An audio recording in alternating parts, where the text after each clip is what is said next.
ഒന്നാം പിണറായി സർക്കാരിനും രണ്ടാം പിണറായി സർക്കാരിനും പിന്നാലെ മൂന്നാം ഇടതുപക്ഷ സർക്കാർ ഉറപ്പിച്ചാണ് കൊല്ലം സംസ്ഥാന സമ്മേളനത്തിൽ നേതാക്കളുടെ പ്രതികരണങ്ങൾ. എല്ലാ മാനദണ്ഡങ്ങളും ഇളവ് പിണറായി വിജയന് മാത്രമാണ്. പിണറായി വിജയൻ ഊന്നിയുമാണ് ആ സംസ്ഥാന സമ്മേളന ചർച്ചകൾ, വ്യവഹാരങ്ങൾ. മൂലധന നിക്ഷേപം ഉറപ്പിക്കുന്ന നവകേരള രേഖയടക്കം ഊന്നൽ ഭരണ തുടർച്ചയ്ക്ക് തന്നെ മൂന്നാം മൂഴത്തിൽ അധികാരത്തിലേക്ക് എത്തുമ്പോൾ ചെയ്യേണ്ട മാനിഫെസ്റ്റോ തന്നെയാണ് ഒരർത്ഥത്തിൽ നയം മാറ്റമെന്ന് വിമർശിക്കപ്പെടുന്ന പിണറായി രേഖ. മുസ്ലിം ലീഗ് മതരാഷ്ട്രവാദികളുമായി കൂട്ടുകൂടി എന്ന ലോക്സഭാ തെരഞ്ഞെടുപ്പിന് പിന്നാലെ ഉണ്ടായ പൊളിറ്റിക്കൽ നറേറ്റീവ് ആവർത്തിക്കുന്നുണ്ട് പാർട്ടി സെക്രട്ടറി. മൂന്നാം മൂഴ പ്രതീക്ഷകൾക്ക് അപ്രസക്തമാണോ പ്രത്യയശാസ്ത്രം? പ്രിയ പ്രേക്ഷകർക്ക് എൻകൗണ്ടർ പ്രൈമിലേക്ക് സ്വാഗതം.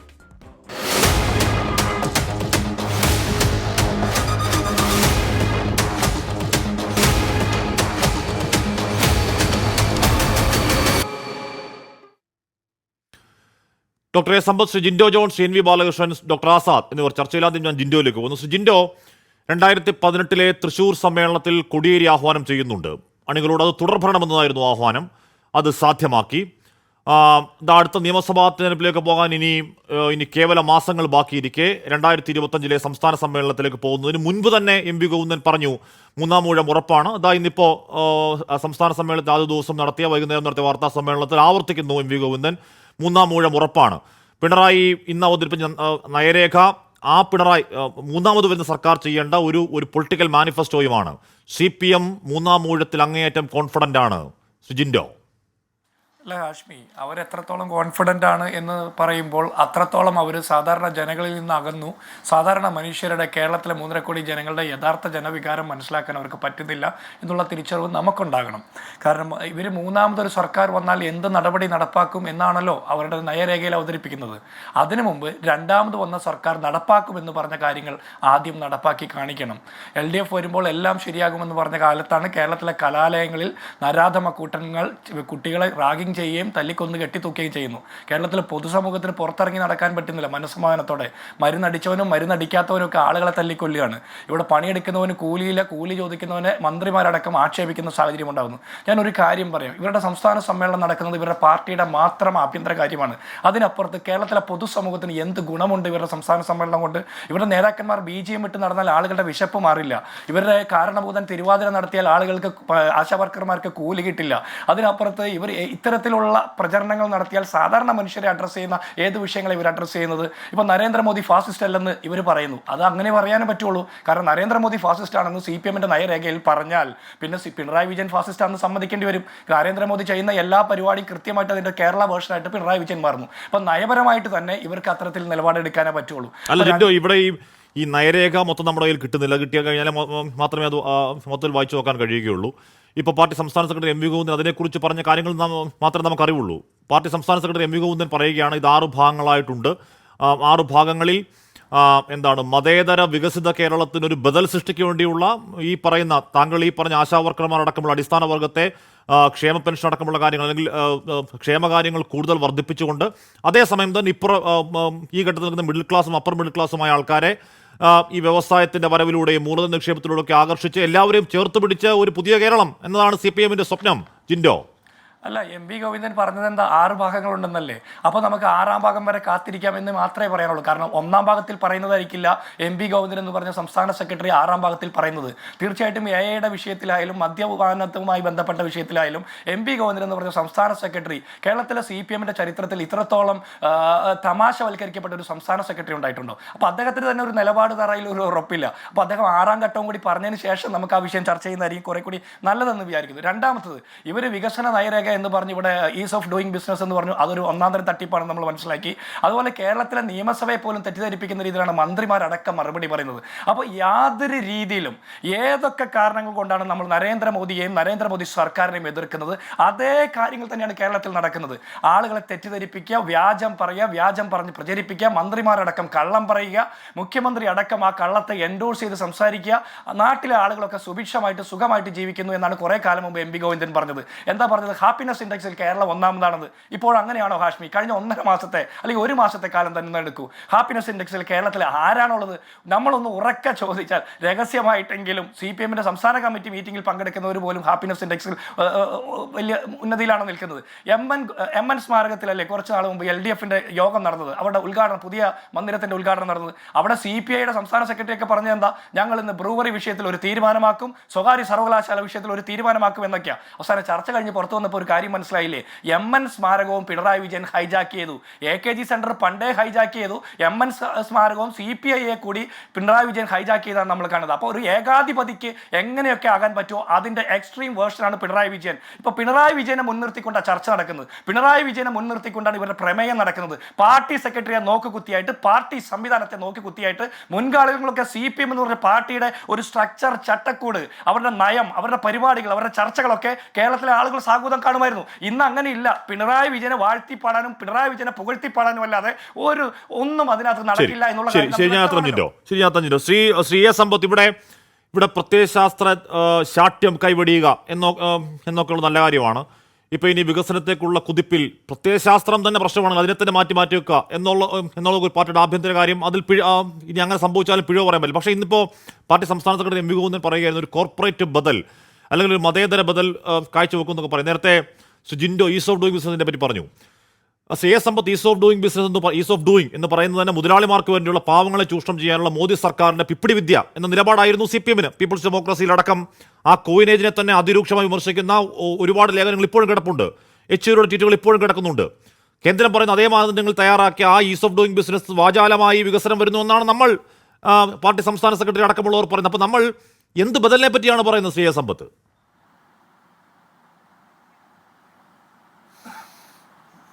അപ്പോൾ എൻ്റെ പ്രിയ സുഹൃത്ത് ജിൻഡോ ഒരു 4 മിനിറ്റ് വർത്തമാനം പറഞ്ഞു. ഞാൻ ഖണ്ഡിക്കാനോ മറ്റു കാര്യത്തിനോ ഒന്നുമല്ല.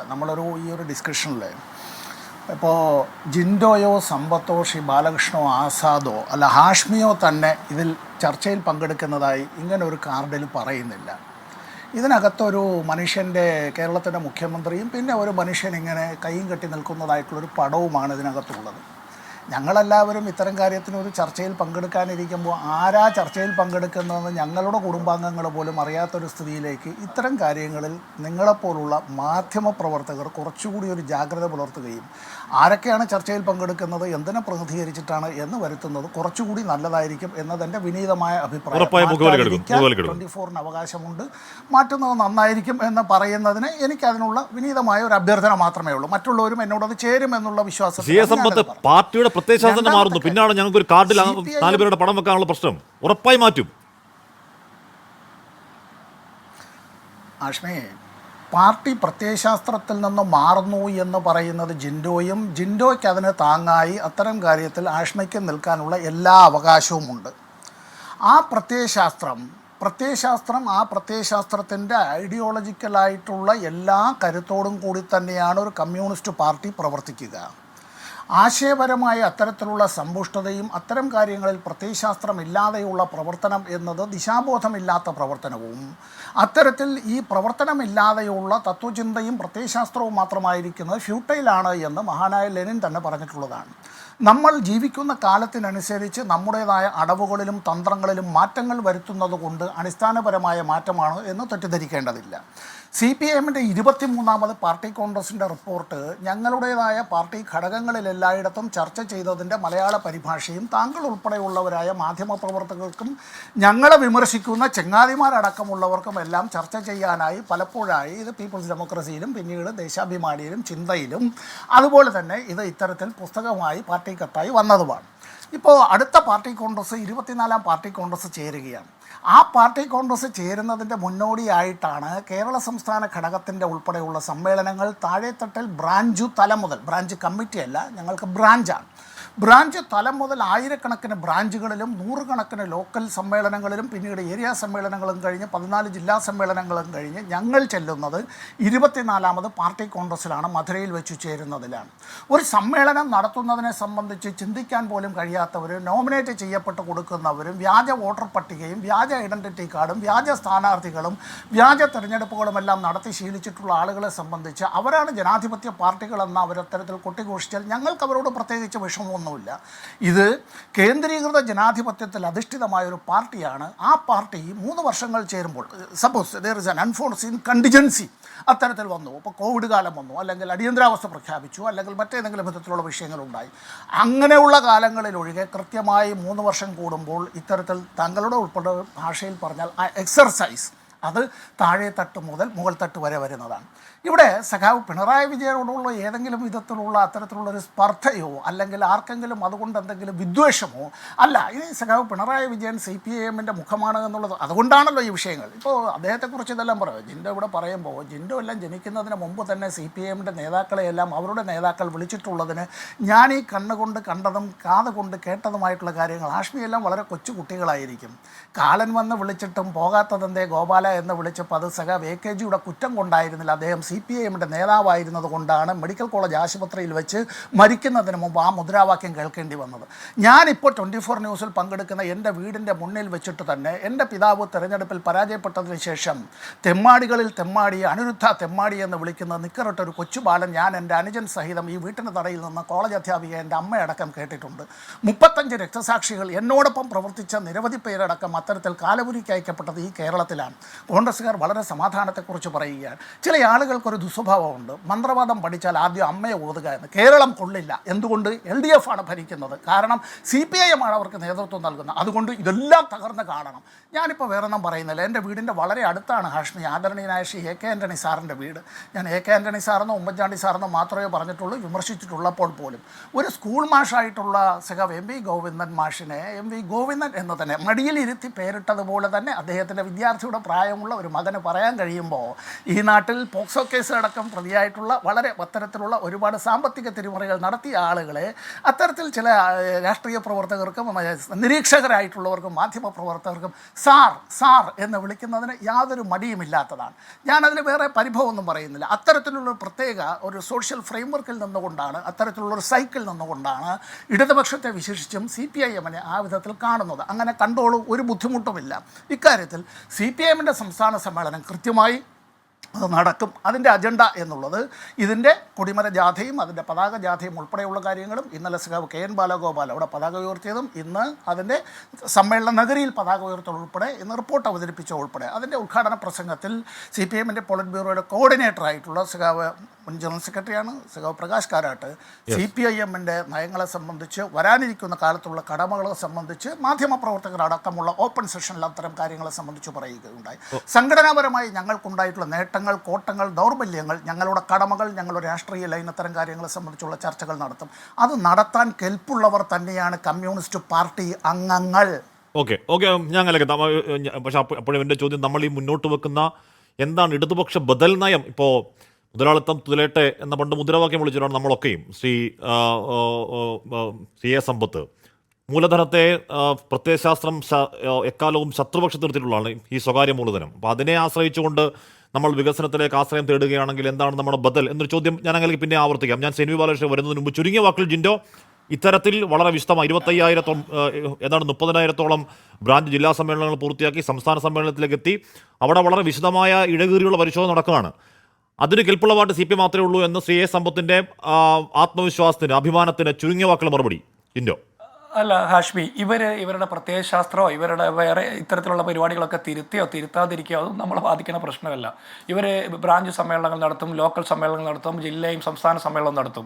എന്തായാലും ഏരിയ സമ്മേളനം നടത്തുമ്പോൾ ഏരിയ സെക്രട്ടറി അടക്കം പാർട്ടിക്കാർ പൂട്ടിയിട്ടിട്ട് ഇവനൊക്കെ ഗോവിന്ദ് ചാമ്പതിക്ക് സമാനമാണെന്നും പറഞ്ഞ് സംസ്ഥാന കമ്മിറ്റി അംഗങ്ങളെ പൂട്ടിയിട്ടിട്ട് പ്രകടനം നടത്തുന്ന ഗതികേട് കേരളത്തിൽ മറ്റൊരു പാർട്ടിക്കും ഉണ്ടാവില്ല. അപ്പം ഞാൻ ആ വിശേഷത്തിലേക്കും കിടക്കില്ല. അവരുടെ ജനാധിപത്യ മര്യാദ അവർ നടത്തും. ബാലകൃഷ്ണൻ, ഇവിടെ തുടർച്ചയായ 2ാം സമ്മേളനത്തിൽ മുഖ്യമന്ത്രി പിണറായി വിജയൻ ഒരു നയരേഖ അവതരിപ്പിക്കുകയാണ്. നയരേഖ പൂർത്തിയാക്കി, അത് 6 ഭാഗങ്ങളുണ്ട്. അതിന് കൂടുതൽ വിശദാംശം കിട്ടണമെങ്കിൽ ആ നയരേഖ നമ്മുടെ കയ്യിൽ കിട്ടണം. എന്തായാലും ഈ ബ്രാഞ്ച് മുതൽ ജില്ല വരെ കുറഞ്ഞത് 25,000-ന് മുകളിലുണ്ടല്ലോ, 30,000-ഓളം ഉണ്ടല്ലോ സമ്മേളനങ്ങൾ. അവിടെയൊക്കെ അജണ്ട എന്താണ്? അവിടെ സെക്രട്ടറി അവതരിപ്പിക്കുന്ന പ്രവർത്തന റിപ്പോർട്ട് മാത്രമാണ്. സംസ്ഥാന സമ്മേളനത്തിലേക്ക് എത്തുമ്പോൾ പക്ഷേ പ്രവർത്തന റിപ്പോർട്ടിലേക്കാൾ ഉച്ചത്തിൽ മുഴങ്ങുന്നത് പിണറായിയുടെ ഒരു നവകേരള നയരേഖയാണ്. അത് ഈ സമ്മേളനത്തിലും എറണാകുളം സമ്മേളനത്തിലും. എന്തുകൊണ്ടാകാം അത്? സർക്കാരിൻ്റെ ഒരു അനക്സ് മാത്രമായി പാർട്ടി മാറുന്നു എന്നത് ഈ നയരേഖ പ്രവർത്തന റിപ്പോർട്ടിനേക്കാൾ ഉച്ചത്തിൽ മുഴങ്ങുന്നതിൻ്റെ അർത്ഥമുണ്ടോ ശ്രീ NV ബാലകൃഷ്ണൻ? ഹാഷ്മി, താങ്കൾ ചൂണ്ടിക്കാണിച്ചാണ് അതിൻ്റെ സത്ത എന്ന് പറയുന്നത്. അപ്പോൾ നമ്മൾ നോക്കിയാൽ അറിയാം, communist party of India Marxist എന്നാണ് അതിൻ്റെ പേര് തന്നെ. രൂപീകരിച്ചിട്ട് ഏതാണ്ട് ഒരു നൂറ്റാണ്ട് കഴിഞ്ഞു. ഞാനതിൻ്റെ മറ്റ് വിശദാംശങ്ങളിലേക്കൊന്നും പോകുന്നില്ല. CPM രൂപീകരിച്ചിട്ട് CPM രൂപീകരിച്ചിട്ട് ഒരു ഞാൻ നൂറ്റാണ്ട് കമ്മ്യൂണിസ്റ്റ് കഴിഞ്ഞിട്ടില്ല. പാർട്ടിയുടെ അല്ല, 20 ആണോ 25 ആണോ? രൂപീകരിച്ചിട്ട് ഒരു നൂറ്റാണ്ട് കഴിഞ്ഞിട്ടില്ല. അതങ്ങനെ 20 ആണോ 25 തർക്കമുണ്ട്. അങ്ങനെ പറയും സഖാവ് സമ്പത്ത്. ഞാൻ ദീർഘകാലം ഒന്ന് പറഞ്ഞോട്ടെ പറയൂ. ഡോക്ടർ സമ്പത്ത്, ഞാൻ CPM-ന്റെ സംസ്ഥാന സമ്മേളനം വരെയുള്ള സമ്മേളനങ്ങളിൽ പങ്കെടുക്കുകയും ഒരുപാട് സമ്മേളനങ്ങൾ നടത്തുകയും താഴെത്തലയുള്ള ഒരുപാട് സമ്മേളനങ്ങൾ നടത്തുകയും യുവജന സംഘടനയുടെയും വിദ്യാർത്ഥി സംഘടനയുടെയും ഒക്കെ അമരത്തൊരു കാലം പ്രവർത്തിക്കുകയും ചെയ്തതാണ്. അതുകൊണ്ട് കമ്മ്യൂണിസ്റ്റ് പ്രസ്ഥാനത്തെക്കുറിച്ച് സാമാന്യമേറ്റവും എനിക്കറിയാം. 1964 CPM രൂപീകരിച്ചത് എന്നറിയാത്ത ഒരാളല്ല ഞാൻ. പക്ഷേ ഇന്ത്യയിലെ കമ്മ്യൂണിസ്റ്റ് പ്രസ്ഥാനം രൂപീകരിച്ചിട്ട് ഒരു നൂറ്റാണ്ട് കഴിഞ്ഞു എന്നാണ് ഞാൻ ഉദ്ദേശിച്ചത്. അങ്ങനെ തന്നെയാണ് ഞാൻ പറഞ്ഞത്. അത് സമ്പത്ത് അതിന് മുകളിൽ കയറി പിടിക്കേണ്ട എന്തെങ്കിലും കാര്യമുണ്ടെന്ന് എനിക്ക് തോന്നുന്നില്ല. ഞാൻ പറയാൻ ഉദ്ദേശിച്ച കാര്യം എന്താണെന്ന് ചോദിച്ചാൽ, ഇത് ഒരു സാർവദേശീയ കാഴ്ചപ്പാടുള്ള തൊഴിലാളി വർഗ രാഷ്ട്രീയ പാർട്ടിയാണ്. ഈ പാർട്ടിയെ നയിച്ചുകൊണ്ടിരിക്കുന്നത് മുകളിൽ നിന്നാണ്. അതിൻ്റെ പേര് കമ്മ്യൂണിസ്റ്റ് പാർട്ടി ഓഫ് ഇന്ത്യ എന്നാണ്. പക്ഷെ നമ്മൾ ഈ കഴിഞ്ഞ കുറച്ച് കാലമായിട്ട് കണ്ടുകൊണ്ടിരിക്കുന്നത് കമ്മ്യൂണിസ്റ്റ് പാർട്ടി ഓഫ് ഇന്ത്യ എന്ന് പറയുന്ന ഒരു പാർട്ടി ഒരു കേരളത്തിൻ്റെ ഒരു ഘടകം മാത്രമായി ചുരുങ്ങുന്നതിൻ്റെ, കേരളത്തിൽ നടപ്പിലാക്കേണ്ട നയം ഇവിടെ വെച്ച് ആലോചിക്കട്ടെ. നിങ്ങൾ നേരത്തെ ഹാഷ്മി ചൂണ്ടിക്കാണിച്ചതുപോലെ CPM ഒരു അടുത്ത 3 വർഷക്കാലത്തേക്ക് സ്വീകരിക്കേണ്ട നയനിലപാടുകൾ എന്താണ് എന്ന് പാർട്ടി കോൺഗ്രസ് ആണ് ചർച്ച ചെയ്യുക. പക്ഷേ കേരളത്തിലെ ഘടകത്തിനെ സംബന്ധിച്ചിടത്തോളം പാർട്ടി കോൺഗ്രസും അവിടെ നടക്കുന്ന കാര്യങ്ങളൊന്നും അവർക്കിപ്പോൾ വിഷയമൊന്നുമല്ല. കേരളത്തിൻ്റെ കാര്യങ്ങൾ ഞങ്ങൾ തീരുമാനിച്ചോളാം, ഇവിടെ എന്ത് നയം നടപ്പിലാക്കണമെന്ന് ഞങ്ങൾ തീരുമാനിച്ചോളാം. ആ നിലയിൽ കാര്യങ്ങളെ കണ്ടുപോകുന്ന ഒരു രീതിയാണ് കേരളത്തിൽ ഇപ്പോൾ ഉള്ളത്. അതിൻ്റെ അമരത്തിരിക്കുന്ന ആളെക്കുറിച്ചാണ്, സഖാവിനെ കുറിച്ചാണ് നമ്മൾ പിണറായി വിജയൻ എന്ന് പറയുന്നത്. അദ്ദേഹമാണ് ഈ കാര്യങ്ങളൊക്കെ ചെയ്യുക, ബാക്കി എല്ലാവരും അത് അംഗീകരിച്ചു കൊടുക്കുകയാണ് ചെയ്യുക. ഞാൻ ചില മറ്റ് പ്രധാനപ്പെട്ട കാര്യങ്ങൾ ശ്രദ്ധയപ്പെടുത്തട്ടെ. ഇപ്പോൾ ഹാഷ്മി ഈസ് ഓഫ് ഡൂയിങ് ബിസിനസ്സിനെ കുറിച്ച് ചൂണ്ടിക്കാണിച്ചു. നിങ്ങൾ ആലോചിക്കേണ്ടത്, ഒരു തൊഴിലാളി വർഗ രാഷ്ട്രീയ പാർട്ടിക്ക് അസ്വീകാര്യമായിട്ടുള്ള കുറേ അധികം പദങ്ങളുണ്ടായിരുന്നു ടെർമിനോളജിയിൽ. ആ പദങ്ങളൊക്കെയാണെന്ന് കേരളത്തിലെ CPM-ന് സ്വീകാര്യമായിട്ടുള്ളത്. സാധാരണയായി നമ്മൾ വികസനം എന്ന് പറയുന്ന പദം കമ്മ്യൂണിസ്റ്റുകാർ സാധാരണ ഉപയോഗിക്കാറില്ല. പകരം അവർ ഉപയോഗിക്കുക പുരോഗതി എന്നാണ്. പുരോഗതി എന്ന് ഉദ്ദേശിക്കുന്നത് സമൂഹത്തിലെ എല്ലാ മനുഷ്യരുടെയും പുരോഗതിയാണ്. വികസനം എന്ന് പറയുന്ന വാക്ക് സാധാരണഗതിയിൽ ഒരു മുതലാളിത്ത പദമാണ്. ആ മുതലാളിത്ത പദം എന്ന് പറഞ്ഞാൽ മുതലാളിമാർ ലാഭം ഉണ്ടാക്കുന്നതുമായിട്ട് ബന്ധപ്പെടുത്തിയാണ് അതിനെ കാണുക. ഞാൻ പറഞ്ഞു വന്ന ഇങ്ങനെ ഒരുപാട് പദങ്ങളെക്കുറിച്ച് എനിക്ക് പറയേണ്ടി വരും. അതിൻ്റെ ഏറ്റവും പ്രധാനപ്പെട്ട ഉദാഹരണമാണ് നമ്മൾ ഈ പറയുന്ന ഈസ് ഓഫ് ഡൂയിങ് ബിസിനസ് എന്ന് പറയുന്ന കാര്യം. അതായത് കമ്മ്യൂണിസ്റ്റ്, ഞാൻ കഴിഞ്ഞ ദിവസം ഇതേ ചാനലിലാണെന്ന് തോന്നുന്നു ഒരു ചർച്ചയിൽ പങ്കെടുക്കുമ്പോൾ CPM-ന്റെ ഒരു നേതാവ് പറഞ്ഞത് കമ്മ്യൂണിസ്റ്റ് പാർട്ടി അങ്ങനെ തൊഴിലാളി വർഗത്തിൻ്റെ രാഷ്ട്രീയ പാർട്ടിയൊന്നുമല്ല, എല്ലാവരുടെയും രാഷ്ട്രീയ പാർട്ടിയാണ് ഇപ്പോൾ എന്നാണ്. അതായത് ഈ പാർട്ടി എന്താണ് എന്നുള്ള അടിസ്ഥാന ധാരണ പോലും ഇല്ലാതെയാണ് പലരും സംസാരിച്ചുകൊണ്ടിരിക്കുന്നത്. CPM എന്ന് പറയുന്ന രാഷ്ട്രീയ പാർട്ടി ഒരു ജനകീയ ജനാധിപത്യ വിപ്ലവം നടത്തുന്നതിന് വേണ്ടി നിലകൊള്ളുന്ന രാഷ്ട്രീയ പാർട്ടിയാണ്. നിലവിലുള്ള പാർലമെന്ററി വ്യവസ്ഥയിലൂടെ സാധാരണ മനുഷ്യൻ്റെ, തൊഴിലാളികളുടെ, കൃഷിക്കാരൻ്റെ പ്രശ്നങ്ങൾ പരിഹരിക്കാൻ പറ്റില്ല. പാർട്ടി പരിപാടി പറയുന്നത് സാധാരണ മനുഷ്യരിൽ വ്യാമോഹം ഉണ്ടാക്കുന്ന രൂപത്തിൽ ഈ വ്യവസ്ഥയ്ക്കകത്ത് നിന്നുകൊണ്ട് ജനങ്ങളുടെ പ്രശ്നങ്ങൾ പരിഹരിക്കാൻ കഴിയുമെന്ന വ്യാമോഹം ഉണ്ടാക്കാൻ പാടില്ല. ഇത് ഒരു ജനകീയ ജനാധിപത്യ വിപ്ലവത്തിലേക്കുള്ള മുന്നേറ്റത്തിന് തൊഴിലാളി വർഗത്തെയും ജനങ്ങളെയും സംഘടിപ്പിക്കാനുള്ള ഉപകരണം മാത്രമാണ് ഈ പാർലമെന്ററി പ്രവർത്തനം എന്നാണ്. പക്ഷേ നമ്മൾ വന്നു കാണുന്നത് എന്താണെന്ന് ചോദിച്ചാൽ പാർലമെന്ററി പ്രവർത്തനമാണ് ആത്യന്തികമായ ലക്ഷ്യം. ആ പാർലമെന്ററി അധികാരമാണ് പ്രശ്നം. ഇന്ത്യയിൽ മറ്റൊരു സ്ഥലത്തും ഞങ്ങൾക്കത് കിട്ടാനില്ല, കേരളത്തിലാണ് അത് കിട്ടുക. കേരളത്തിലെ പാർലമെന്ററി അധികാരം ആജീവനാന്തം ആചന്ദ്രധാരം തുടരണം. ആ ആചന്ദ്രധാരം മുഖ്യമന്ത്രി പിണറായി വിജയനായിരിക്കണം.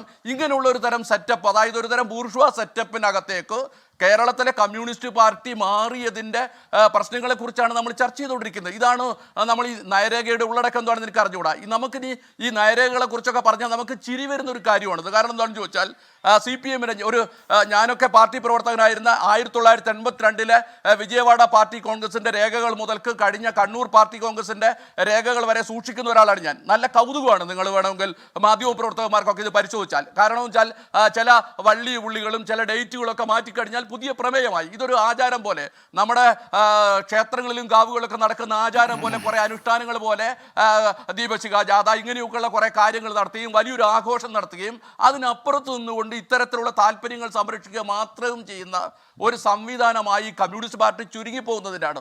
എനിക്ക് സമ്പത്ത് താല്പര്യമുണ്ടെങ്കിൽ വിശദീകരിക്കേണ്ട ഒരു കാര്യം, ഇന്ത്യയിൽ ജനകീയ ജനാധിപത്യ വിപ്ലവം നടത്തുന്നതുമായി ബന്ധപ്പെട്ട CPM-ന്റെ കാഴ്ചപ്പാട് ഇപ്പം എന്താണ്? അത്തരമൊരു അജണ്ട CPM-നുണ്ടോ? കേരള സംസ്ഥാനത്ത് മാത്രം നിന്നുകൊണ്ട് നടത്താൻ കഴിയുന്നതാണോ? എന്തുകൊണ്ടാണ്? സമ്പത്തിലേക്ക് എത്തുകയും ചെയ്യാം. ഡോക്ടർ ആസാദ്, ഇവിടെ ഷെൻവി ബാലകൃഷ്ണൻ ചൂണ്ടിക്കാണിക്കുന്നത് കുറച്ചുകൂടി ആഴത്തിലുള്ള പ്രത്യയശാസ്ത്ര പ്രശ്നമാണ്. ഇപ്പോൾ യഥാർത്ഥത്തിൽ ഈ നോളജ് എക്കണോമി, വൈജ്ഞാനിക സമ്പദ് വ്യവസ്ഥ എന്ന വാക്ക് ഇന്ന് എം വി ഗോവിന്ദനടക്കം ആവർത്തിക്കുന്നത് കണ്ടു. യഥാർത്ഥത്തിൽ അതൊരു മാർക്സിയൻ പദാവലിയാണോ അതോ അതൊരു മാർക്സിയൻ വിരുദ്ധ പദാവലിയാണോ എന്ന ചോദ്യം പോലും ഉണ്ട്. പക്ഷേ അത്തരത്തിലുള്ള ആഴത്തിലുള്ള പ്രത്യയശാസ്ത്ര ചർച്ചയ്ക്ക് ഇപ്പോൾ ആർക്ക് വേണം ശ്രീ ഡോക്ടർ ആസാദ്? ഈ പ്രത്യയശാസ്ത്ര കടുംപിടുത്തം വേണ്ട എന്ന് CPM തീരുമാനിച്ചിട്ട് നാള് കുറയായി. എറണാകുളം സംസ്ഥാന സമ്മേളനത്തിന്റെ രേഖ നമ്മൾ കണ്ടു. അതിന്റെ തുടർച്ചയിൽ ഈ സ്വകാര്യ സർവകലാശാല വരുന്നത് നമ്മൾ കണ്ടു, മൂലധനം വരുന്നത് നമ്മൾ കണ്ടു, കിഫ്ബി ടോൾ വരുന്നു എന്നുള്ള ചർച്ചകൾ നമ്മൾ കണ്ടു. പിന്നെ വികസനത്തിനും ക്ഷേമ പ്രവർത്തനത്തിനും നാടിന്റെ പുരോഗതിക്കും പ്രാക്ടിക്കൽ രാഷ്ട്രീയ സമീപനമാണ് എന്ന തിരിച്ചറിവിൽ ഇനി ആ പ്രത്യയശാസ്ത്രം തന്നെ വേണ്ട, അല്ലാതെ മുദ്രാവാക്യത്തെ മാത്രം ചുരുക്കാം എന്ന് തീരുമാനിച്ച തെറ്റെന്താണ് ഡോക്ടർ ആസാദ്? അഷ്മി, നമ്മൾ CPM സംസ്ഥാന സമ്മേളനം തുടങ്ങുന്ന ദിവസം നടത്തുന്ന ഒരു ചർച്ചയാണ് നമ്മുടേത്. ഞാൻ ഇത്രയും കാലം നമ്മൾ CPM ഇത്തരം വലതുപക്ഷ വ്യതിയാനങ്ങളോട്, ഇത്തരം ശ്രമങ്ങളോട് ഞാൻ വളരെ വിയോജിച്ച് എഴുതുകയും പറയുകയും ചെയ്തൊരാൾ തന്നെയാണ് ഞാൻ. പക്ഷേ CPMുമായി ബന്ധപ്പെട്ട് നമ്മൾ അറിയേണ്ട ഒരു കാര്യം, CPM നേരത്തെ ബാലകൃഷ്ണൻ പറഞ്ഞ പോലെ ഇതുവരെയുള്ള എല്ലാ പാർട്ടി കോൺഗ്രസിൻ്റെയും രേഖകൾ, അതിൻ്റെ പാർട്ടി അംഗത്വം മുതൽ അതിൻ്റെ പ്രവർത്തനങ്ങൾ, ലോക കാഴ്ചപ്പാട്, ദേശീയമായ കാഴ്ചപ്പാട്, രാഷ്ട്രീയത്തിലെ മാറ്റങ്ങൾ എല്ലാം ഓരോ പാർട്ടി കോൺഗ്രസിൻ്റെയും സമ്പൂർണ്ണ രേഖകൾ മലയാളിക്ക് വായിക്കാൻ കഴിയുന്ന രീതിയിൽ മലയാളത്തിൽ പ്രസിദ്ധീകരിക്കുന്നുണ്ട്. അത് നമ്മുടെ മുന്നിൽ ഇരിക്കുകയാണ്. അതേപോലെ തന്നെ ഈ വരാൻ പോകുന്ന മധുര പാർട്ടി കോൺഗ്രസിൽ നടക്കാൻ പോകുന്ന ചർച്ചകൾക്ക് അവർ അവതരിപ്പിക്കുന്ന പ്രമേയം, കരട് രാഷ്ട്രീയ പ്രമേയം ജനങ്ങളുടെ മുന്നിൽ വെച്ചിരിക്കുകയാണ്. നിങ്ങൾക്ക് അഭിപ്രായം പറയാം, സ്വീകരിക്കില്ലെന്നില്ല. അത്രയും സ്വതന്ത്രമായി തുറന്ന ഒരു സമീപനമുള്ള രാഷ്ട്രീയ പ്രസ്ഥാനങ്ങൾ വാസ്തവത്തിൽ കുറവാണ്. ആ അർത്ഥത്തിൽ ഇത് തുടർന്നു പോരുന്ന ആചാരമായാലും അനുഷ്ഠാനമായിട്ടാണെങ്കിലും ആ അർത്ഥത്തിൽ CPM എന്ന രാഷ്ട്രീയ പാർട്ടിയുടെ സമീപനത്തിൽ പോസിറ്റീവായുള്ള ചില ഘടകങ്ങളുണ്ട് എന്നുള്ളത് അംഗീകരിച്ചുകൊണ്ട് മാത്രമേ നമുക്ക് സംസാരിക്കാൻ പറ്റൂ. അതെനിക്ക് ഒന്നാമത് പറയാനുള്ളത്. രണ്ടാമത്തെ കാര്യം എന്ന് പറയുന്നത്, ഈ പാർട്ടി ഇപ്പോൾ പറയുന്ന പോലെ ഈ കാര്യങ്ങളൊക്കെ നടത്തുന്ന രീതിയിൽ വളർന്നു എന്നും പാർട്ടി വലിയ രീതിയിലുള്ള വളർച്ചയാണ് കൈവരിച്ചിട്ടുള്ളത് എന്നും MV ഗോവിന്ദൻ മാഷ് മുതൽ പാർട്ടിയുടെ നേതാക്കൾ പറയാണ്. വാസ്തവത്തിൽ അതിലൊരു പെശകുണ്ട്. ആ പെശക് എന്താണെന്ന് നമ്മൾ ഈ സമ്മേളന സമയത്ത് ആലോചിക്കേണ്ടത്. ഒന്ന്, ഇപ്പോൾ പാർട്ടി അംഗസംഖ്യ 5,60,000 എന്തോ വന്നിട്ടുണ്ടാവും. എക്സാക്ട് കണക്ക് കൃത്യമായിട്ട് എനിക്കറിയില്ല. പക്ഷേ കഴിഞ്ഞ പാർട്ടി ഭരണം കിട്ടിയതിന് ശേഷം, അതായത് 2016 മുതൽക്ക് 2021 വരെയുള്ള കാലത്ത് CPMന് കേരളത്തിലുണ്ടായ വളർച്ച സമാനതകളില്ലാത്തതാണ്. ചരിത്രത്തിന് മുമ്പ് ഒരിക്കലും ഉണ്ടായിട്ടില്ലാത്തതാണ്. 1,1,4 ലക്ഷത്തോളം അംഗങ്ങൾ വർദ്ധിക്കുന്നുണ്ട്. വാസ്തവത്തിൽ ഏറ്റവും സമരം നടന്ന CPMന്റെ കാലഘട്ടം 1980-കളാണ്. മറ്റേത് ദശകത്തെക്കാളും പാർട്ടി മെമ്പർഷിപ്പിൽ വളർച്ചയുണ്ടായത് 1981 മുതൽ 91 വരെയുള്ള ആ ഒരു 10 വർഷമാണ്. ആ 10 വർഷം 1,4 ലക്ഷത്തിൻ്റെ വർധനവാണ്. അത് വർധനവുണ്ട് എന്ന് പറയുമ്പോൾ അന്നത്തെ പോപ്പുലേഷൻ, അന്നത്തെ ജനസംഖ്യ കൂടി നമ്മൾ ഓർക്കേണ്ടതുണ്ട്. ഇന്നത്തെ പോലെ 3.5 മുകളിലുള്ള കോടി ജനങ്ങളില്ല. അത് വെറും 2.25 കോടി ജനമുള്ള കാലത്താണ് 1,4 ലക്ഷത്തിൻ്റെ വർധനവ് പാർട്ടി അംഗസംഖ്യയിൽ 80-കളിൽ ഉണ്ടാവുന്നത്. ആ സമാനമായ വർധനവ് പിന്നീട് ഒരിക്കലും ഉണ്ടായില്ല. അതിൻ്റെ അടുത്ത പതിറ്റാണ്ട് വരുമ്പോൾ 90-കളിൽ പാർട്ടിക്കകത്ത് വിഭാഗീയത ഉണ്ടായ കൊടികുത്തിവാണ് ഈ കൊല്ലം സമ്മേളനത്തിൻ്റെയും പാലക്കാട് സമ്മേളനത്തിൻ്റെയും ഒക്കെ കാലം, കോഴിക്കോട് മുതലുള്ള സമ്മേളനം. ആ കാലയളവിൽ 75,000 അംഗസംഖ്യ വർദ്ധിക്കുന്നുള്ളൂ. അത് കഴിഞ്ഞ് 98-ന് ശേഷമുള്ള 2001 ആ ഒരു 10 വർഷത്തിൽ പിന്നെ വരുന്നത് അതിലും കുറഞ്ഞു, 69,000 കുറയുന്നു. അത് കഴിഞ്ഞിട്ട് 2011 മുതൽ 2015 വരെയുള്ള കാലം അതേപോലെ കുറയാണ്. എന്നാൽ 2016 അധികാരം കിട്ടിയതിന് ശേഷം 1,4 ലക്ഷത്തിലധികം പാർട്ടി അംഗങ്ങൾ അടുത്ത 5 വർഷത്തിനുള്ളിൽ 10 വർഷമല്ല 5 വർഷത്തിനുള്ളിൽ CPMന് ഉണ്ടായി എന്നുള്ളത് വളരെ ഗൗരവതരമായ വിഷയമാണ്. അത് പാർട്ടി വളരുകയല്ലേ ആണോ നമ്മൾ പരിശോധിക്കണം. കാരണം ഇതേപോലൊരു അവസ്ഥ ബംഗാളിൽ 1977 ഉണ്ടായിരുന്നു. അധികാരം കിട്ടിയ ശേഷം CPMന് വലിയ ഇരട്ടിയോളം അംഗസംഖ്യയുണ്ടായി. അപ്പോൾ 10ാം പാർട്ടി കോൺഗ്രസിൽ വെച്ച് ജലന്ധറിൽ നടന്ന 10ാം പാർട്ടി കോൺഗ്രസിൻ്റെ രേഖ കയ്യിലുണ്ടെങ്കിൽ ഒന്ന് വായിച്ചാൽ കാണാൻ പറ്റും. അതിൽ പറഞ്ഞു, ബംഗാളിലെ പാർട്ടിക്കുണ്ടായ വളർച്ച പാർട്ടിയുടെ തനത് വളർച്ചയായോ സ്വാഭാവിക വളർച്ചയായോ കാണാൻ പറ്റില്ല. അതിൽ വന്നിട്ടുള്ള ഈ അമിതമായ വണ്ണം പുനഃപരിശോധിക്കേണ്ടതുണ്ട്. ബംഗാൾ പാർട്ടി എങ്ങനെയാണ് അംഗസംഖ്യ വരുന്നത് എന്ന് ജലന്ധർ പാർട്ടി കോൺഗ്രസ് ചോദിക്കുന്നുണ്ട്. സമാനമായ സാഹചര്യം കേരളത്തിലുണ്ടായിരിക്കുകയാണ്. കേരളത്തിൽ ഈ പാർട്ടി കോൺഗ്രസിലേക്ക് വരുമ്പോൾ ഈ കഴിഞ്ഞ 2016 പാർട്ടി അധികാരം കിട്ടിയതിന് ശേഷം കമ്മ്യൂണിസ്റ്റ് പാർട്ടിക്ക് പിറകിൽ അണിനിരന്നവരാരാണ്? അവരുടെ വർഗ താല്പര്യം എന്താണ്? അവരെങ്ങനെ ഒരു ന്യൂ ക്ലാസ് സമൂഹമായിട്ട് കേരളത്തിൽ പ്രവർത്തിച്ചു വരുന്നത്. അവർ സാമൂഹ്യ മാധ്യമങ്ങളിലും പൊതുമാധ്യമങ്ങളിലും ഒക്കെ പറഞ്ഞുകൊണ്ടിരിക്കുന്നതും പ്രവർത്തിച്ചു കൊണ്ടിരിക്കുന്നതും കമ്മ്യൂണിസ്റ്റ് പാർട്ടിയുടെ വർഗരാഷ്ട്രീയമാണോ, അവരുടെ താല്പര്യങ്ങളാണോ തുടങ്ങിയിട്ടുള്ള വിഷയങ്ങൾ ഈ സമ്മേളനം കൈകാര്യം ചെയ്യേണ്ടി വരും. ഇത് കൈകാര്യം ചെയ്യാൻ കഴിയില്ല എന്നതിൻ്റെ ഒരു ഉദാഹരണമാണ് ഹാഷ്മി ആദ്യം സൂചിപ്പിച്ച ഇതിൻ്റെ നയരേഖയുമായി ബന്ധപ്പെട്ട്. നമുക്ക് മുന്നിൽ അത് ഇപ്പോഴില്ല. ഏത് നവകേരളവുമായി ബന്ധപ്പെട്ട പുതിയ കേരളത്തിൻ്റെ ഭാവിയെ സംബന്ധിച്ച രേഖ നമ്മുടെ കയ്യിലില്ല. അത് മുഖ്യമന്ത്രി അവതരിപ്പിക്കുന്നേ പറഞ്ഞുള്ളൂ. അത് കിട്ടിയാലേ അറിയൂ. പക്ഷേ കഴിഞ്ഞ കാലം ഒരു പതിറ്റാണ്ട് കഴിഞ്ഞ ഭരണം 2 ഘട്ടങ്ങളിലെ ഭരണത്തിലായിട്ട് തുടരുന്ന സമീപനം അടിത്തട്ട് സമൂഹങ്ങൾക്ക് ഊന്നൽ കൊടുക്കുന്ന, മുൻഗണന കൊടുക്കുന്ന ഒന്നല്ല എന്ന് വ്യക്തമാണ്. ഇപ്പോൾ കേന്ദ്രത്തിൽ നിന്ന് ഫണ്ട് കിട്ടുന്നില്ലെങ്കിൽ അത് ചോർത്തപ്പെടുന്നത്, കിട്ടാതെയാവുന്നത് ക്ഷേമ പെൻഷനുകളോ അടിത്തട്ട് സമൂഹങ്ങളുടെ വേതനങ്ങളോ ഒക്കെയാണ്. അല്ലാതെ ധനിക സമൂഹങ്ങൾക്ക് അവരുടെ താല്പര്യങ്ങൾ തുടർന്നു പോകുന്നതിന് ബുദ്ധിമുട്ട് വരുന്നില്ല. അതിനർത്ഥം ഊന്നലുകൾ മാറിക്കഴിഞ്ഞിട്ടുണ്ട്. ഈ ഊന്നലുകൾ ഇപ്പോൾ അത് ക്ഷേമ പെൻഷൻ്റെ കാര്യത്തിൽ മാത്രമല്ല, ചുമട്ടുതൊഴിലാളി നിയമം മുതൽ തൊഴിൽ നിയമങ്ങളിൽ ഭേദഗതി വരുത്തുന്ന കാര്യങ്ങളിൽ ഒക്കെ വന്നിട്ടുള്ള കാര്യം അടിത്തട്ട് സമൂഹത്തിന് വിപരീതമായ മുതലാളിത്ത താല്പര്യങ്ങൾക്ക് അനുകൂലമാണ്. ഈ നിലപാടെടുക്കുമ്പോഴാണ് CPM-ന്റെ അംഗസംഖ്യയിൽ വർധന ഉണ്ടാകുന്നത്. മൊത്തം സമൂഹത്തിൽ അവർക്ക് വലിയ പണം ഉപയോഗിച്ച് കൊടികൾ കെട്ടാൻ കഴിയും, കൊടിതോരണങ്ങൾ വെക്കാൻ കഴിയും, കേരളം മുഴുവൻ ചുവപ്പിച്ചു എന്ന് വിചാരിക്കാൻ പറ്റും. പക്ഷെ ഒരു കാര്യം കൂടി നമ്മൾ ഓർക്കണം. കേരളത്തിലെ തെരഞ്ഞെടുപ്പിൽ 957 മുതൽക്കുള്ള തെരഞ്ഞെടുപ്പ് നിങ്ങൾ എടുത്തു നോക്കുകയാണെങ്കിൽ 57 മുതൽ 87 വരെയുള്ള കാലത്ത് കേരളത്തിൽ 2 പ്രധാന ശക്തികളേ ഉള്ളൂ. ഒന്ന് ഇടതുപക്ഷം, മറ്റൊന്ന് വലതുപക്ഷം. കമ്മ്യൂണിസ്റ്റ് നേതൃത്വത്തിലുള്ള ഇടതുപക്ഷവും കോൺഗ്രസ് നേതൃത്വത്തിലുള്ള വലതുപക്ഷവും. ഇവർ തമ്മിലുള്ള വോട്ട് വ്യത്യാസം 1-2% അതുകൊണ്ട് 5 വർഷം കൂടുമ്പോൾ മാറി മാറി വരും. എന്നാൽ 87 ശേഷമുള്ള 30 വർഷം നിങ്ങൾ എടുത്തു നോക്കിയാൽ നിങ്ങൾക്ക് മനസ്സിലാവും മറ്റൊരു ശക്തി വളരുന്നു. വലതുപക്ഷം നെടുക പിളരുന്നു. വലതുപക്ഷം UDF ആയും BJP മുന്നണിയായും മാറുന്നു. അവരോട് ഏറ്റുമുട്ടുന്നതിൽ പലപ്പോഴും LDF-ന് ശക്തി പോരാതെ വരുന്നു. അതായത് ഇടതുപക്ഷം വലതുപക്ഷവും ഏറ്റുമുട്ടിയ ആദ്യത്തെ 30 വർഷം പ്രധാന ശക്തിയായി തല ഉയർത്തിയുന്ന ഇടതുപക്ഷം, CPM നേതൃത്വത്തിലുള്ള ഇടതുപക്ഷം, പിന്നീട് വന്ന ഈ സമീപ ഭൂതകാലത്ത് 2 വലതുപക്ഷ ശക്തികളോട് ഏറ്റുമുട്ടിയിട്ടും ജയിക്കാൻ ബുദ്ധിമുട്ട്. അപ്പോൾ ലോക്സഭയിലേക്കുള്ള തെരഞ്ഞെടുപ്പിലൊക്കെ നമ്മളത് കാണുകയാണ്.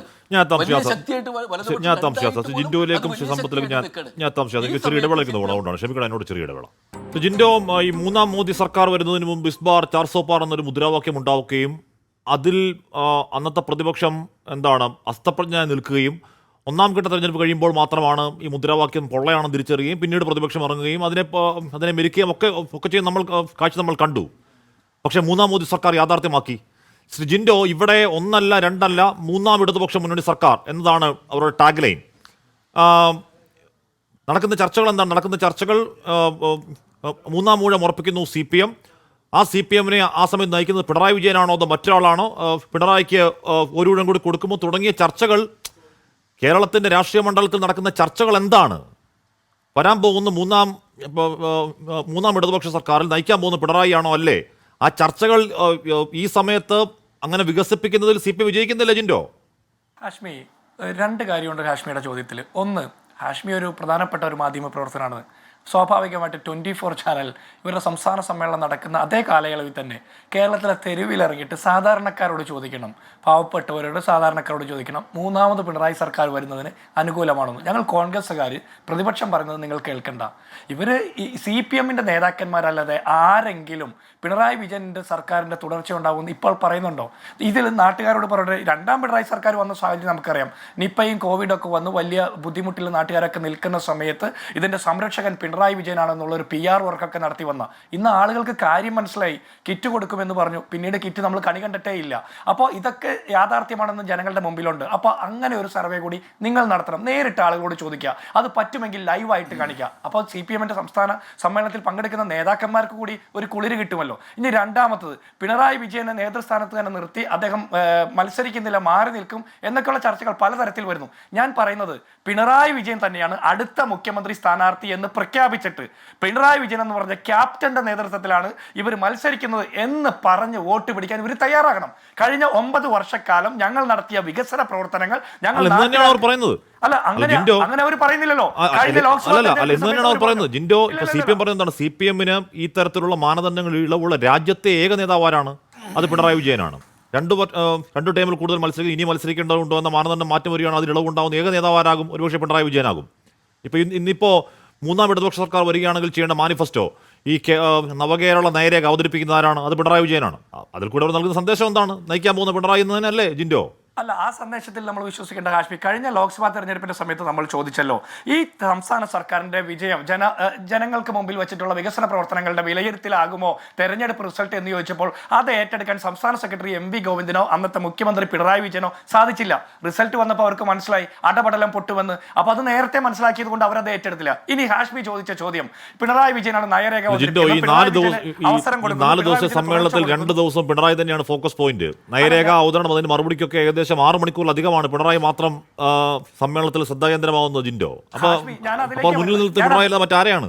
ഞാൻ അതിലേക്കാ വരുന്നത്. ഈ മുന്നിൽ നിർത്തി പിണറായി അല്ലാതെ ആരെയാണ്? ഹാഷ്മിയുടെ ചോദ്യത്തിലേക്ക് തന്നെയാണ് വരുന്നത്. ഞാൻ ചോദിക്കുന്നത് പിണറായി വിജയൻ മുന്നിൽ നിർത്തി. ഇപ്പൊ 2016 തെരഞ്ഞെടുപ്പിൽ ആരെ മുന്നിൽ നിർത്തിയ VS അച്യുതാനന്ദനെയാണ്. 2021 തെരഞ്ഞെടുപ്പിൽ എങ്ങനെയായിരുന്നു? PR വർക്കിലൂടെ പരുവപ്പെടുത്തിയെടുത്ത KK ശൈലജയെ മുൻനിർത്തിക്കൊണ്ട് മത്സരിച്ച് ഒരിക്കൽ പോലും പിണറായി വിജയൻ മുഖ്യമന്ത്രി സ്ഥാനാർത്ഥിയാണെന്ന് പ്രഖ്യാപിച്ചുകൊണ്ട് ഒരു തെരഞ്ഞെടുപ്പിനെ അഭിമുഖീകരിക്കാൻ ഇവർ തയ്യാറായിട്ടില്ല. ഇനി പിണറായി വിജയന് വല്ലാത്ത സ്വാധീനം കൊടുക്കുന്നു, വല്ലാത്ത അംഗീകാരം കൊടുക്കുന്നു, 3ാമത് അവസരം കൊടുക്കുന്നു, പ്രായപരിധി ആനുകൂല്യം കൊടുക്കുന്നു, ഇങ്ങനെ പലതും ഹാഷ്മി പറഞ്ഞല്ലോ. ഇതെല്ലാം ആരിൽ നിന്ന് നമ്മൾ കാണുന്നത്? ഇതെല്ലാം കാണുന്നത് നരേന്ദ്രമോദിയിൽ നിന്നാണ്. നരേന്ദ്രമോദിക്ക് പ്രായപരിധിയില്ല.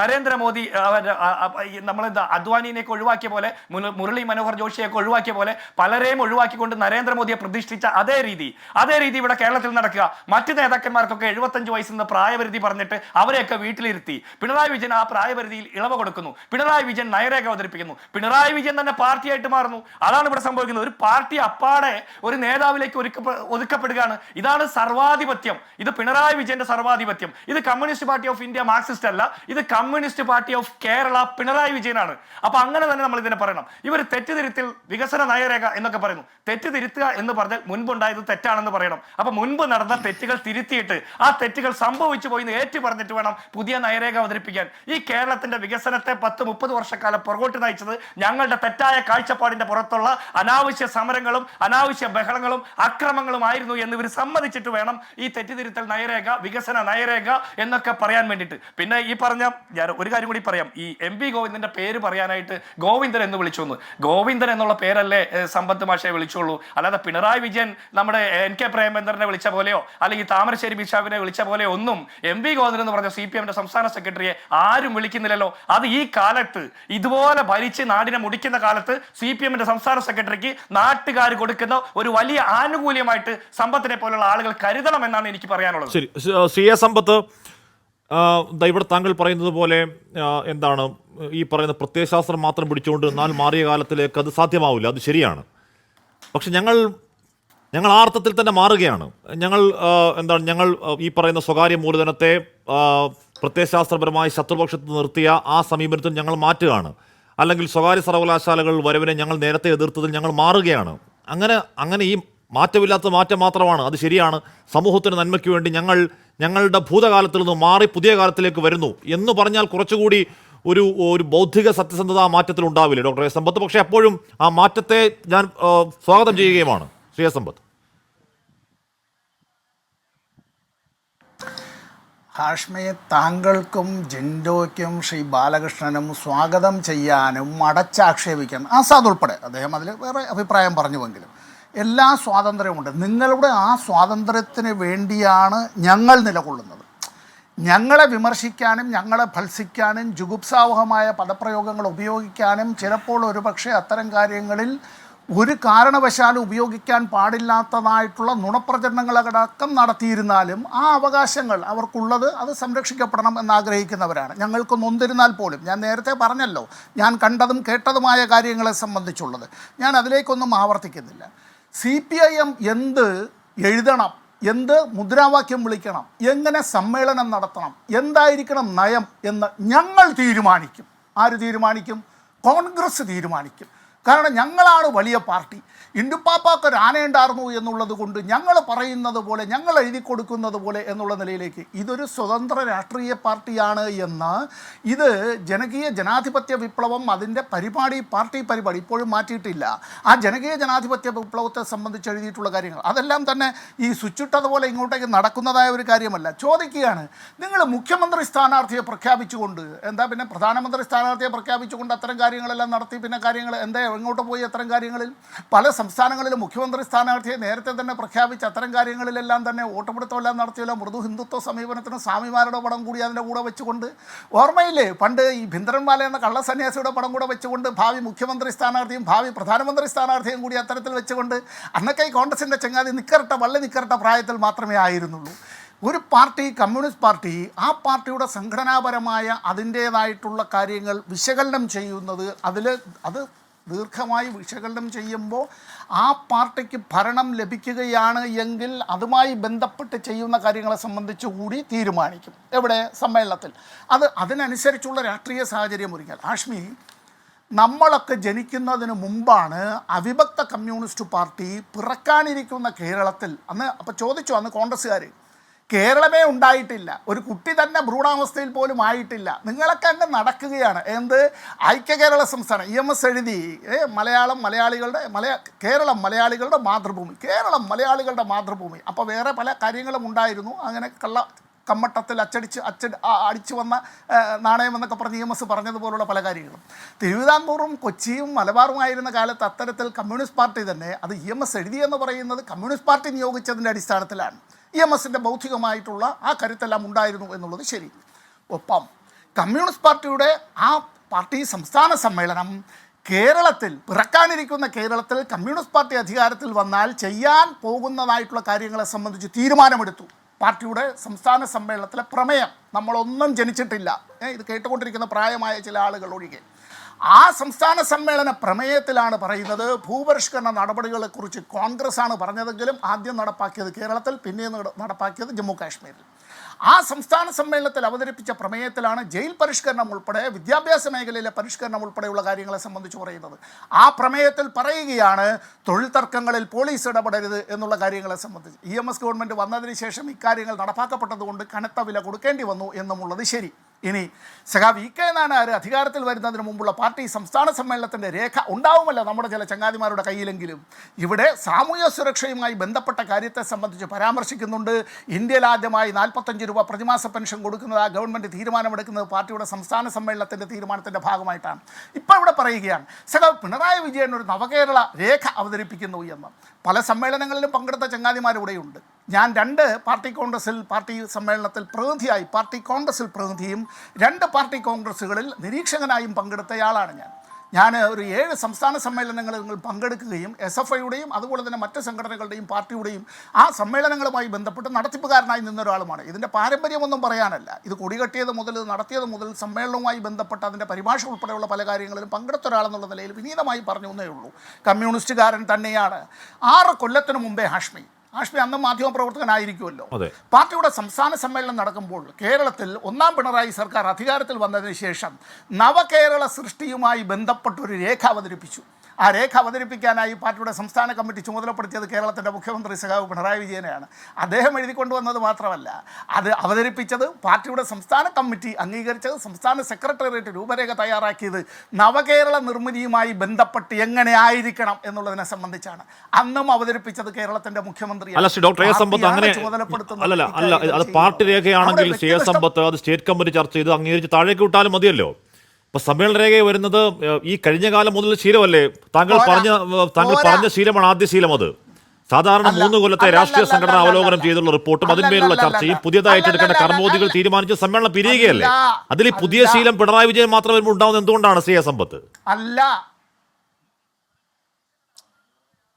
ആഷ്മി, ഇതാണ് ഞാൻ പറയുന്നത്. ആഷ്മിക്ക് എന്തോ ഒരു അസ്വസ്ഥതയുണ്ടല്ലേ ഈ കമ്മ്യൂണിസ്റ്റ് പാർട്ടിയുടെ സമ്മേളനം ഇങ്ങനെ അല്ല വിചാരിച്ചതുപോലെയല്ല നടക്കുന്നത് എന്നുള്ളത് കൊണ്ട്.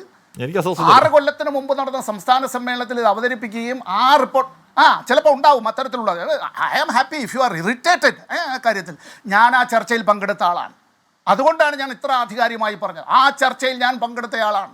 അതിൽ ഇനി കൂട്ടിച്ചേർക്കേണ്ട ചില കാര്യങ്ങളെ സംബന്ധിച്ചടക്കം നിർദ്ദേശം വെച്ചതും അത് പൊതുവിൽ അവിടെ ചർച്ച ചെയ്യപ്പെട്ടതിന് ശേഷം അംഗീകരിച്ച് താഴേക്ക് പാർട്ടി എല്ലാ ഘടകങ്ങളിലും ചർച്ച ചെയ്തതാണ്. ഇനി ഞങ്ങളുടേതായിട്ടുള്ള ഈ കാര്യങ്ങളെ സംബന്ധിച്ച് ഞങ്ങളങ്ങ് വലിയ പാർട്ടിയായി അത്തരം കാര്യങ്ങൾ ഇതെല്ലാം അന്നുള്ളതല്ല. അത് ഗുണപരമായും അത് ക്വാണ്ടിറ്റേറ്റീവായും ക്വാളിറ്റേറ്റീവായും കമ്മ്യൂണിസ്റ്റ് പാർട്ടി അംഗങ്ങളുടേതായിട്ടുള്ള ആ മെച്ചമുണ്ടാവണം. അതാ ഇവിടെ രാഷ്ട്രീയ അവലോകന റിപ്പോർട്ട് കരട് താങ്കളുടെ കയ്യിൽ ഉൾപ്പെടെ കിട്ടിയിട്ടുണ്ടാവും. ഇവിടെ ഈ രേഖകൾ സൂക്ഷിക്കുന്ന പല ആളുകളും ഉണ്ടല്ലോ. നിങ്ങളൊന്ന് എടുക്കുക, അതിൻ്റെ പേജ് 10 എന്നുള്ളതിൽ ഖണ്ഡിക 10 എന്നുള്ളത് ഒരു രാഷ്ട്രീയ പാർട്ടി അതിലെ അംഗങ്ങളോടും ഈ നാട്ടിലെ ജനങ്ങളോടും പറയുന്നത് തങ്ങൾക്കുണ്ടായിട്ടുള്ള ദൗർബല്യങ്ങളെയും തെരഞ്ഞെടുപ്പിൽ തങ്ങളുടെ രാഷ്ട്രീയ സ്വാധീനവും ആ മുദ്രാവാക്യങ്ങൾ അത് ജനങ്ങളിലേക്ക് സന്നിവേശിപ്പിച്ചുവെങ്കിലും വോട്ടായി മാറാൻ കഴിയാതെ പോയതും ഉൾപ്പെടെയുള്ള കാര്യങ്ങളെ സംബന്ധിച്ച് ഞാനിതിനെ മുഴുവൻ വായിക്കുന്നില്ല, സമയം ചുരുക്കം, നമുക്കാകെ കുറച്ച് മിനിറ്റേ ഉള്ളൂ. ഇത്ര കൃത്യമായി ജനങ്ങളോട് സ്വയം വിമർശനപരമായി ഒരു പാർട്ടി പറയുമ്പോഴും ആ പാർട്ടി അത് കൊള്ളില്ല, ഇഷ്ടമില്ലാത്ത അച്ചി തൊട്ടതെല്ലാം കുറ്റമാണ്, ഒരു കുഴപ്പവുമില്ല. ഞങ്ങൾ അതിൽ അത്തരം കാര്യങ്ങൾ അവരുടെ എല്ലാ വിമർശനങ്ങളെയും അവരുടെ എല്ലാ വിധത്തിലുള്ള പരിഹാസങ്ങളെയും ഞങ്ങൾ നേരിടുക തന്നെയാണ്. അല്ല പക്ഷേ തുടക്കം മുതൽ ഞാൻ ചോദിച്ചുകൊണ്ടിരുന്ന എന്താണ് ഇടതുബദൽ എന്ന് ഞങ്ങൾ മറുപടി പറഞ്ഞില്ല. എന്താണ് ഇപ്പോൾ ഞാൻ പറഞ്ഞ ഈ മാറ്റത്തെയൊക്കെ ഞാനും സ്വാഗതം ചെയ്യുന്നു വന്നേ. ഇപ്പോൾ സമൂഹത്തിന് നല്ലത് വേണ്ടിയാണെങ്കിൽ ആ പ്രത്യയശാസ്ത്രം കെട്ടിപ്പിടിച്ചുകൊണ്ട് ഒരു കാര്യമില്ല, അത് മാറട്ടെ. പക്ഷേ അങ്ങനെ മാറുമ്പോൾ നമ്മൾ ഈ ഇടതുപക്ഷ ബദൽ എന്ന വലിയ വെയിറ്റുള്ള വാക്ക് ഉപയോഗിക്കരുത്. ഇപ്പം നമ്മൾ പ്രത്യയശാസ്ത്രമായി എതിർവശത്ത് നിർത്തിയിരുന്ന ഈ പറഞ്ഞ സ്വകാര്യ മൂലധനത്തെ ആകർഷിക്കുന്നു. നമ്മൾ നാടിന്റെ വികസനത്തിനായി അതിനെ നമ്മൾ മുതൽ കൂട്ടാൻ ആഗ്രഹിക്കുന്നു. നല്ല കാര്യം. നമ്മൾ ഈസ് ഓഫ് ഡൂയിങ് ബിസിനസ് പോലെയുള്ള ഇത് മുതലാളിത്ത പിപ്പിടി വിദ്യ ആണെന്ന് ഒരു കാലത്ത് യെച്ചൂരിയും CPM പറഞ്ഞ അതേ പദാവലി ഉപയോഗിച്ച് നമ്മൾ നമ്മുടെ വികസനത്തിന്റെ മാനകമാകും. നല്ല കാര്യം. പക്ഷെ അത് ഇടതുപക്ഷ ബദലല്ല. നമ്മൾ ആ വഴിയിൽ കൂടി നമ്മൾ വികസന പാതയിൽ നടക്കുന്നു, അത്രേ ഉള്ളൂ. Doctor Sampath. Ashmi, you are not the representative of the CPIM. I hope so, അല്ലേ? CPIM-ന്റെ പ്രതിനിധി ഞാനല്ലേ? CPM-ന്റെ വയ്ക്കുന്നത് എന്തായിരിക്കണമെന്ന് പറയേണ്ടത് സമ്പത്തല്ലേ, മറ്റാരെങ്കിലും അല്ലല്ലോ, ആഷ്മി അല്ലല്ലോ പറയുന്നത് ആ കാര്യത്തെ സംബന്ധിച്ച്, അല്ലേ?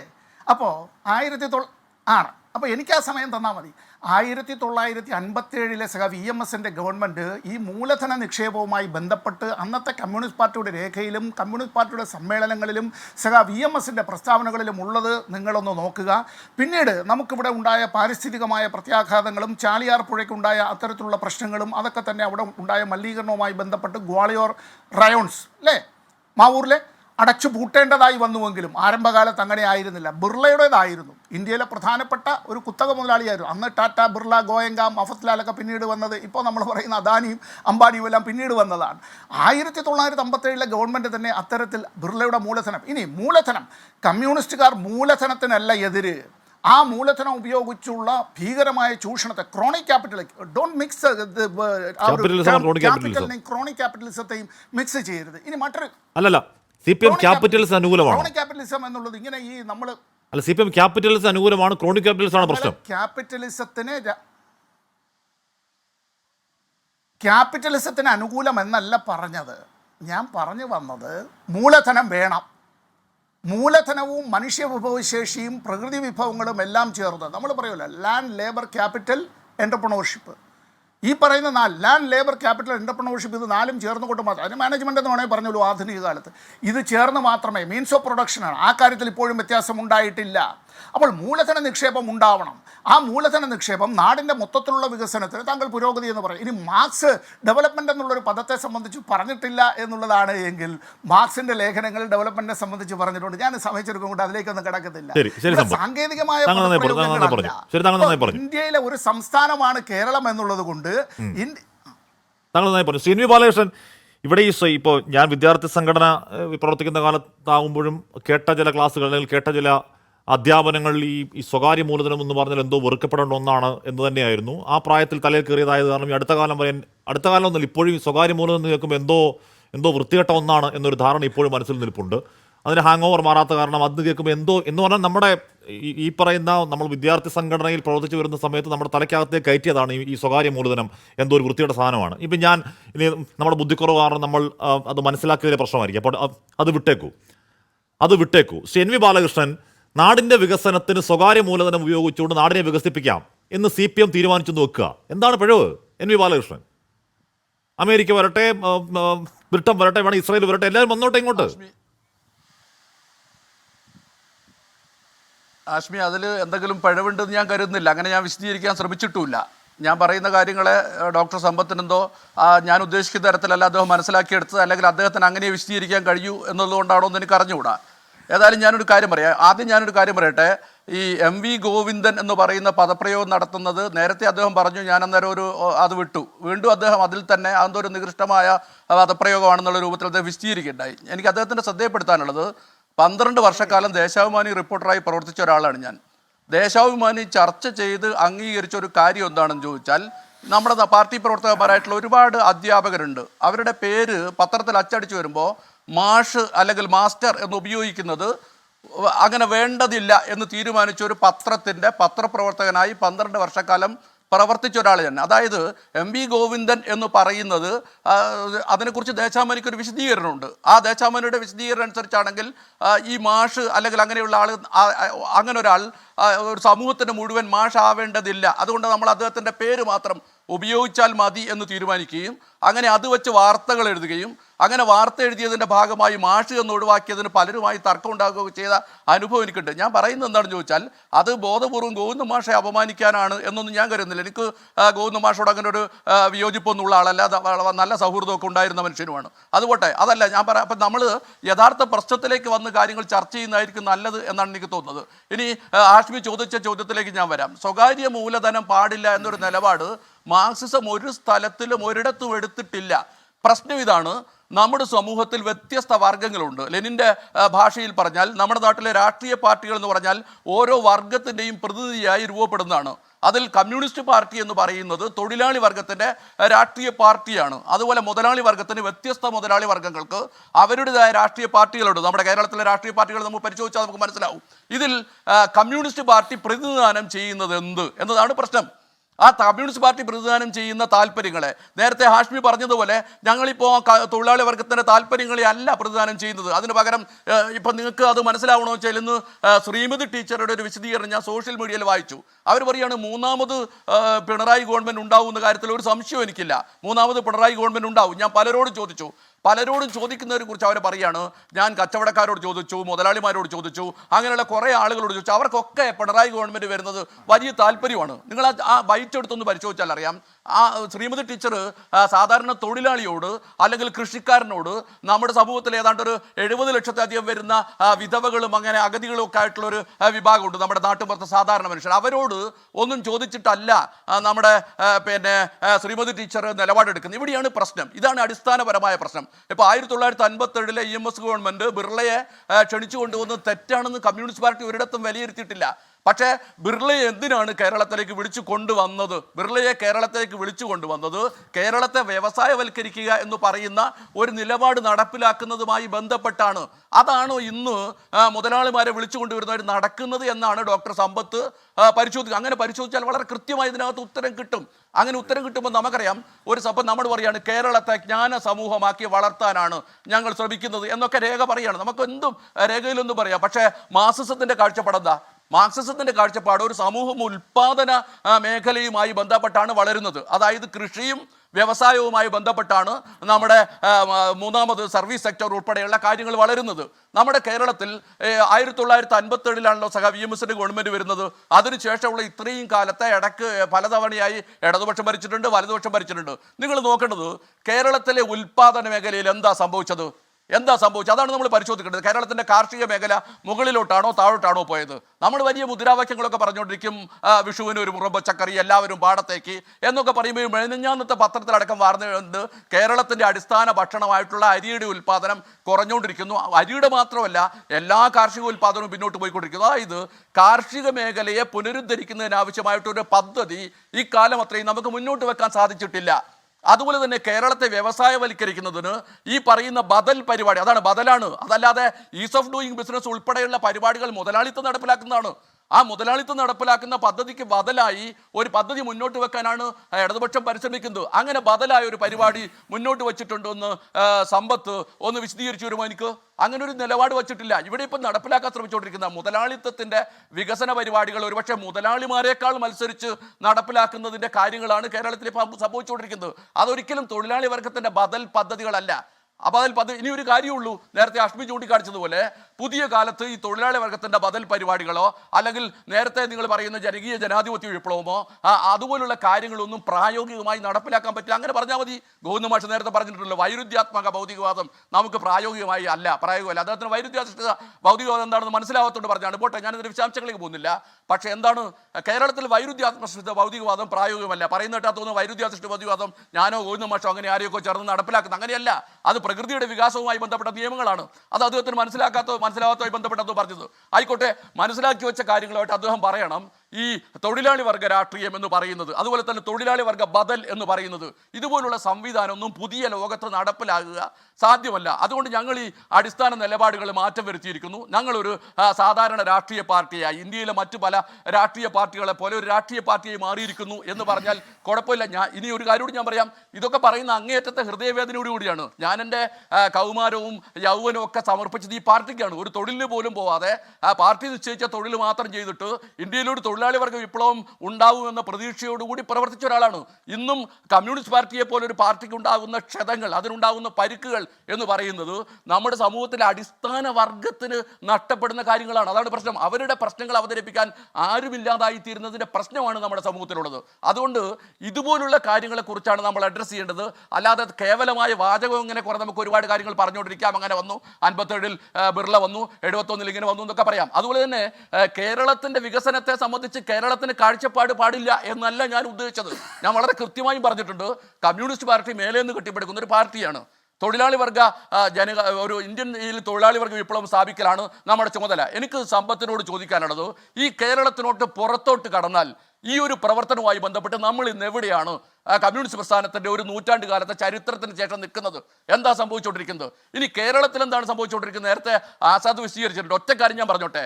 2014 ഇടതുപക്ഷ ജനാധിപത്യ മുന്നണിക്ക് 2014 ലോക്സഭാ തെരഞ്ഞെടുപ്പിൽ ഇടതുപക്ഷ ജനാധിപത്യ മുന്നണി കിട്ടിയ വോട്ടെടുക്കുക, 2024 10 വർഷത്തിന് ശേഷം 24 കിട്ടിയ വോട്ടെടുക്കുക, എന്നിട്ടൊരു പരിശോധന നടത്തിയാൽ കമ്മ്യൂണിസ്റ്റ് പാർട്ടി മുന്നോട്ടാണോ പോയിക്കൊണ്ടിരിക്കുന്നത്? കേരളത്തിൽ നിങ്ങൾ വലിയ വികാസം സംഭവിച്ചുകൊണ്ടിരിക്കുന്നു.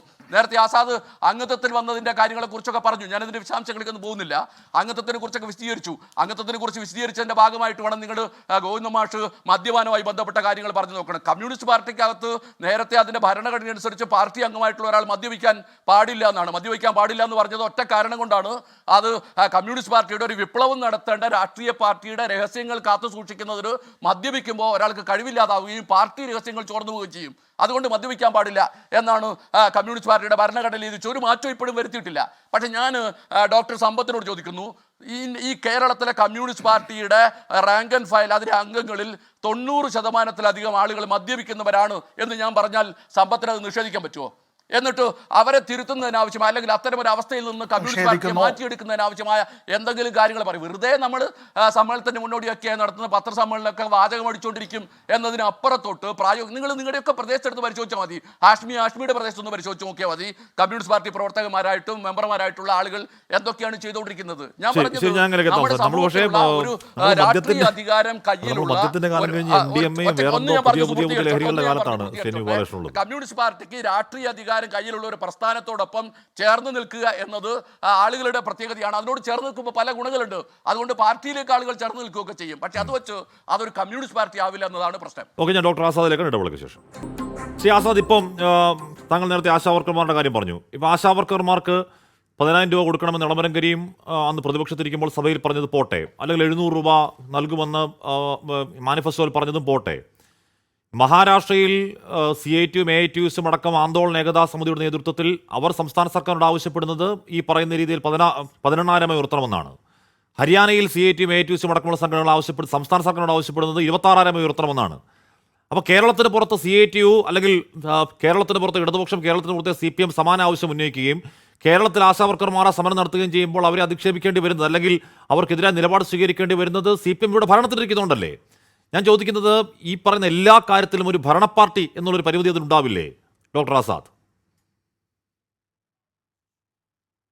തീർച്ചയായിട്ടും ഹാഷ്മി, നേരത്തെ 57 സർക്കാരൊക്കെ വരുമ്പോൾ ഭരണവും സമരവും എന്നുള്ളൊരു രീതിയിലാണ് മുന്നോട്ട് പോകാൻ അവർ ആഗ്രഹിച്ചത്. ഇതുമാത്രമല്ല, ബംഗാളിൽ ഹർകിഷൻ സിംഗ് സുർജിത്ത് വിശദീകരിക്കുന്ന ഒരു കാര്യമുണ്ട്.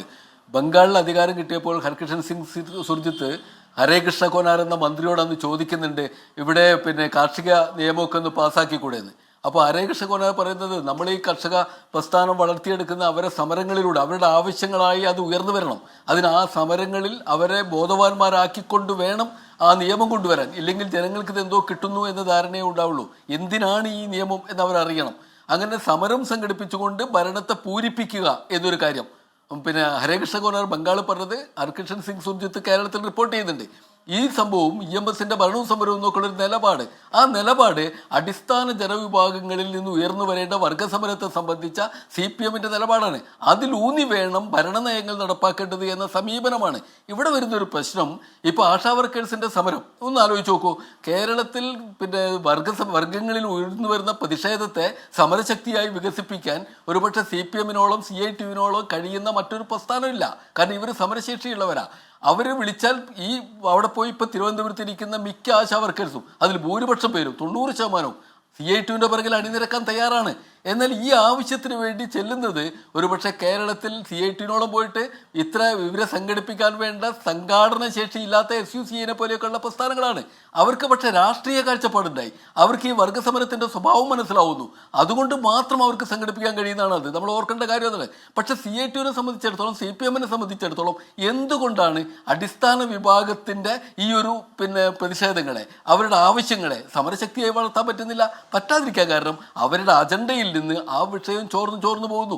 അവർ വിചാരിക്കുന്നത് പണ്ട് ബേൺസ്റ്റൈൻ ഒക്കെ പറഞ്ഞ പോലെ, ഓർവലൊക്കെ പറഞ്ഞ പോലെ ഈ മുതലാളിത്ത വികസനത്തിന്റെ ഭാഗമായി തൊഴിലാളി വർഗം വിമോചിക്കപ്പെടും എന്നുള്ള ഒരു വിശ്വാസത്തിലാണ് അവരിയ്ക്കുന്നത്.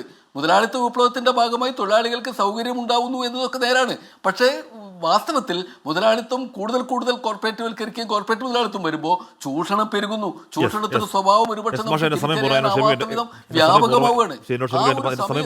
അതുകൊണ്ടാണ് എന്തായാലും ഈ പറഞ്ഞ പ്രയോറിറ്റി സംബന്ധിച്ച് മറുപടിക്ക് പോകാൻ സമയം കിട്ടില്ല. എന്തായാലും ഈ പ്രയോറിറ്റി മാറി എന്നത് കാര്യമായി ഉയരുന്ന വിമർശനമാണ്. അതടക്കം ഈ സംസ്ഥാന സമ്മേളനത്തിന്റെ പരിഗണനയിലേക്ക് വരട്ടെ. ആശാ വർക്കർമാരുടെ സമരമടക്കം ആ പശ്ചാത്തലത്തിൽ ആ സമ്മേളനത്തിന്റെ ചർച്ചയ്ക്ക് ഏതെങ്കിലും ഘട്ടത്തിൽ വരും എന്ന് പ്രതീക്ഷിക്കുകയും ചെയ്യാം. എൻകൗണ്ടർ പങ്കെടുത്ത 4 പേർക്കും നന്ദി. ഇനി പ്രൈം ടൈം വിത്ത് എസ്കേൻ കാണാം. Good night.